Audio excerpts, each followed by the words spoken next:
VVPAT न लावता पुरावे नष्ट करायचे आहेत, लोकशाहीच्या नावाने हुकुमशाही गाजवू देणार नाही, उद्धव ठाकरेंचा इशारा। तर सुप्रीम कोर्टाने सुमोटो केस दाखल करून घ्यावी, ठाकरेंची मागणी।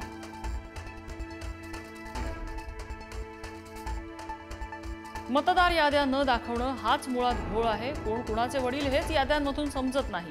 राज ठाकरेंचं टीकास्त्र, गायब झालेल्या नावांबद्दल निवडणूक आयोगाला माहितीच नाही, मग हे सर्व कोण करतंय, राज ठाकरेंचा सवाल। निवडणूक आयोगाला मतदार याद्यांमधील अनंत चुका दाखवल्या, निवडणूक आयोगाच्या हातात काहीच नाही, निवडणूक आयोगाची वेबसाईट बाहेरून कुणीतरी चालवतंय, जयंत पाटलांचा गंभीर आरोप।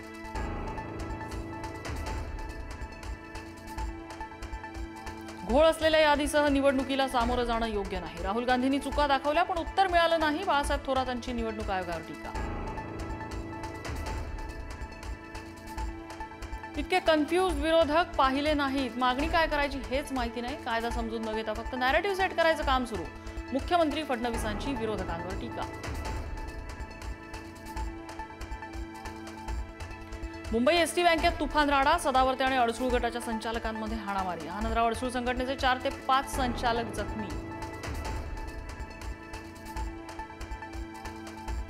मुख्यमंत्री फडणवीसांच्या उपस्थितीत गडचिरोलीत नक्षली नेता सोनू उर्फ भूपतीचं 60 सहकाऱ्यांसह आत्मसमर्पण, नक्षल चळवळीला मोठा धक्का।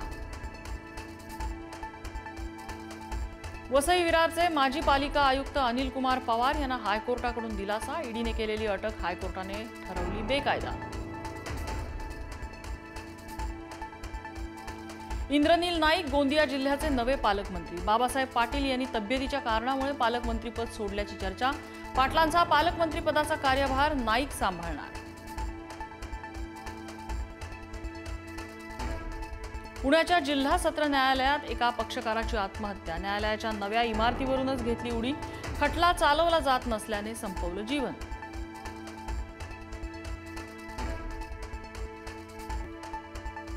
ठाण्यातील मुंब्र्यात शाळकरी मुलांमध्ये हाणामारी, शाळा सुटल्यावर 2 गटात राडा, व्हिडिओ सोशल मीडियावर व्हायरल।